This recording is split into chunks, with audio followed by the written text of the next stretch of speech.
Le jour du mort est une des traditions mexicaines les plus importantes. Le festival rend hommage à ceux qui sont morts et remonte à l'époque hispanique, en plus d'être combiné avec les fêtes catholiques. Son origine se situe dans la harmonie entre les célébrations des rites religieux catholiques apportés par les Espagnols et commémoration des jours de mort que l'indigène particulier depuis l'époque préhispanique. Les anciens mexicas, mixtecas, texcocanos, zapotecas, tlaxcaltecas, totonacos et autres peuples indigènes de notre pays ont transféré la vénération de leurs morts dans les calendriers chrétiens, qui coïncident avec les fins du cycle agricole du maïs, principale culture biologique du pays. La célébration a lieu le 1er et 2 novembre, mais dans certaines régions du pays, elle commence le 31 octobre.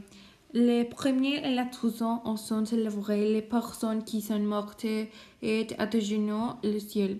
Cette tradition est ancrée dans la culture catholique et tous les membres de la famille en profitent pour remplir les pantheons de fleurs pour décorer les tombes.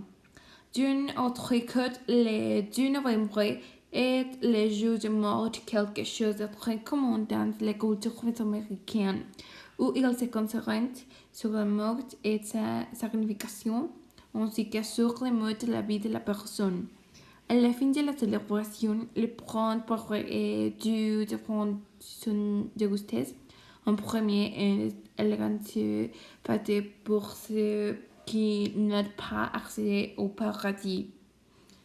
L'un des éléments les plus représentants du festival sont les offrandes, qui dans certaines régions du pays commencent à être faites 28-30 jours après jour.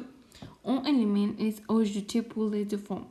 Selon la tradition, le 1er novembre, la nourriture sucrée est brassée ainsi que le fruit de cempasúchil et le dieu de la nourriture préférée des enfants et la rose de fleurs sont brassés.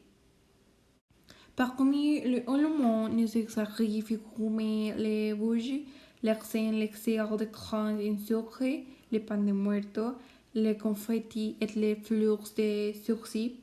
De plus d'objets personnels sont placés de la nourriture plus appréciée dans la vie, de l'alcool ou des cigarettes et photographies, pour des jeux ou des bonbons s'il agrandit un enfant.